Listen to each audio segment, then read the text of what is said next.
Kuna swali nimeulizwa, vyakula ambavyo ni muhimu sana katika homoni ya mwanamke, especially estrogen pamoja na progesterone. Ni vyakula gani ambavyo vinaweza vikamsaidia mwanamke kukaa vizuri hasa homoni zake? Ingawa hata wanaume wanaweza kutumia hivi vyakula, vinafiti vizuri sana. Ni vyakula ambavyo mwanamke hatakiwi kuvikosa kwenye maisha yake. Angalau kwa wiki apate hata kitu kimoja. Cha kwanza ni soya. Soybean. Wenzetu wanaita soja Wajerumani. Sasa soya bwana ina virutubisho muhimu kwa ajili ya homoni za mwanamke. Soya ina phytochemicals ambayo ni nzuri sana. Mfano kuna isoflavones ambayo inataka kufanya kazi sawa na homoni ya kike inayojulikana kama estrogen. Na ndio maana wenzetu wanatengeneza product kutokana na soya wanaita phytoestrogen. Kwa hivyo inafanya vizuri, inazuia ukavu wa ngozi wa mwanamke anapofika katika menopause ama kukoma hedhi.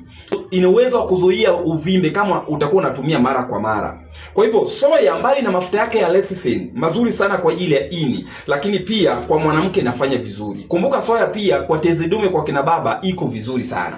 Kwa hivyo tunakushauri pendelea kutumia maziwa ya soya. Unaloweka masaa 12, then unapuchua maganda alafu unasaga. Ukisha blend vizuri, unaweka maji ya kutosha na kama maziwa, unachuja vizuri na kutoa mapovu, then unachemsha vizuri, unakunywa.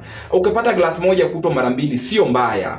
Lakini chakula namba 2 ni okra ama bamia. Bamia bwana ni nzuri sana. Ni chakula kizuri sana kwa mwanamke na kwa mwanaume. Hivi ni vyakula ambavyo mwanaume ambaye yuko makini hataki kuvikosa. Unaona, ni nzuri sana kwa hypothalamus na pituitary. Kwa hiyo inafanya vizuri. Mambo ya hormone stimulation itasaidia sana. Mbali na kuongeza uteute kwenye mifupa na kadhalika, lakini itakusaidia katika mambo ya uzazi na mifumo mingine. Kwa mwanamke ambaye anakuwa ni mkavu, kama umeona ise imeshuka sana, basi tumia okra, itakusaidia, itaamsha na mtakaa vizuri. Cha msingi tu ni kwamba uviandae vizuri. Kitu kingine ambacho nimekosa hapa ni mapera, guava, tunda la mapera, usije ukakosa. Kitu kingine ambacho sio cha kukosa ni karafuu, cloves. Iwe ni red cloves ama hii karafuu ya kawaida.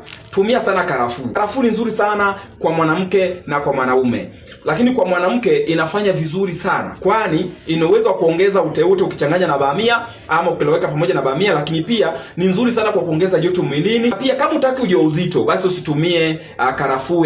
Inaweza kukusaidia kuconceive ama kupata ujauzito haraka iwezekanavyo. Lakini pia ukichanganya na garlic ama kitunguu saumu itakusaidia kumaliza infection. Inaweza kupambana na gonorrhea kwa kiasi kikubwa. Asanteni. Hii ni Rastobe Food Product.